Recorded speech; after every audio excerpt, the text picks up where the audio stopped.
मुख्यमंत्री देवेंद्र फडणवीस माढा तालुक्याच्या दौऱ्यावर आहेत आणि या दरम्यान मुख्यमंत्र्यांनी नुकसानग्रस्त भागांची पाहणी सुद्धा केली आहे। या पाहणी दौऱ्यामध्ये मुख्यमंत्र्यांनी शेतकऱ्यांशी संवाद सुद्धा साधलाय।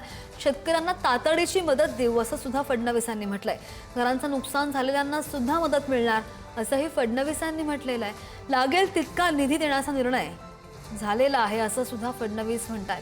पावसामुळे राज्यामध्ये अनेक जिल्ह्यांमध्ये भीषण पूरस्थिती निर्माण झाली आहे। विदारक दृश्य आपण पाहतोय या पूरस्थितीची आणि नद्यांना आलेल्या पुरांचं पाणी या शेतांमध्ये शिरलंय आणि त्यामुळे शेतकऱ्यांचं जे मोठं नुकसान झालेलं आहे त्याच नुकसानीचा आढावा घेण्यासाठी पाहणी करण्यासाठी सगळे लोकप्रतिनिधी, मुख्यमंत्री, दोन्ही उपमुख्यमंत्री यांचा आज नुकसानग्रस्त भागांचा पाहणी दौरा आणि त्याच पार्श्वभूमीवर स्वतः राज्याचे मुख्यमंत्री सुद्धा ग्राउंड लेवलवर उतरून सगळ्या भागांची पाहणी करतायत, संवाद साधतायत। शेतकऱ्यांची काय काय कुठे कुठे नुकसान झालेलं आहे आढावा घेतायत आणि सगळ्यांना मदत मिळणार असं आश्वस्त सुद्धा त्यांनी केलेलं आहे। शेतकऱ्यांच्या हातातोंडाशी आलेला घास हिरावला गेलाय, अगदी काढायला आलेली पिकं मातीमोल झालेली आहेत आणि त्यामुळे शेतकरी जो हवालदिल झालाय त्यालाच मदत मिळेल अशी आशा सुद्धा आहे। प्रचंड मोठं नुकसान हे आपल्या सर्वांचं झालंय।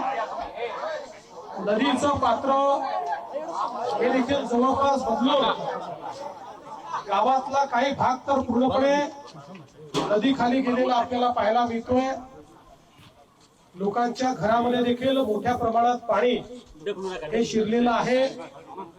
त्यामुळे घराचं नुकसान झालंय, अन्नधान्याचं नुकसान झालंय, शेतीचं नुकसान झालंय, गुराढोरांचं नुकसान झालंय आणि परिस्थिती खरोखर अतिशय चिंताजनक अशा प्रकारची आहे।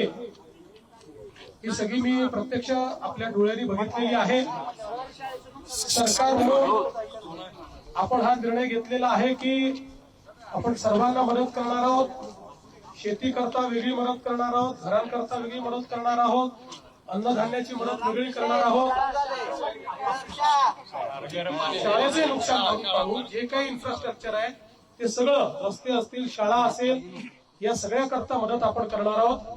काल तातडीची मदत म्हणून आपण 2000 कोटी रुपये रिलीज देखील केले आहेत आणि अधिक मदत लागणार आहे ही सगळी मदत आपण करू। या व्यतिरिक्त आपण साधारण टंचाईच्या काळामध्ये जे काही निकष लावतो ते सगळे म्हणजे त्या संदर्भात आता आपण विजेचं याचं तर आपण शेतीचं बिलच घेत नाही, पण त्याच्या व्यतिरिक्त शेतसारा वगैरेचे जे काही नियम आहेत ते सगळे नियम आपण या ठिकाणी सगळ्यांना लावणार आहोत। कारण एक प्रकारे जसं टंचाईच्या काळामध्ये पाऊस नसल्यामुळे परिस्थिती तयार होते तसं अति पावसामुळे या ठिकाणी ही परिस्थिती तयार झाली आहे आणि म्हणून त्या निकषाची सगळी मदत ही आपण या ठिकाणी करणार आहोत। आणि मी आपल्याला हे आश्वस्त करतो की मदत करताना राज्य सरकार कुठेही आखडता हात घेणार नाही।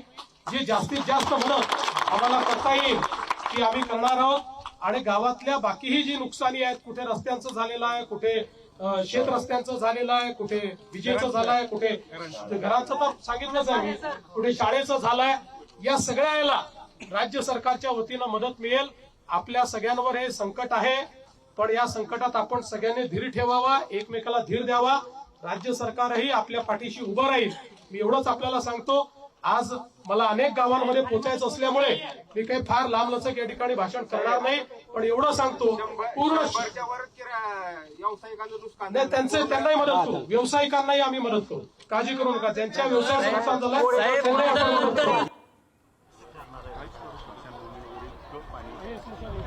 तर आपण पाहिलं नुकताच या शेतकऱ्यांशी, पूरग्रस्त व्यक्तींशी मुख्यमंत्र्यांनी स्वतः संवाद साधलेला आहे आणि त्यांना मदत मिळणार असं आश्वस्त केलेलं आहे, त्यांना ग्वाही दिली आहे, त्यांना दिलासा दिला आहे।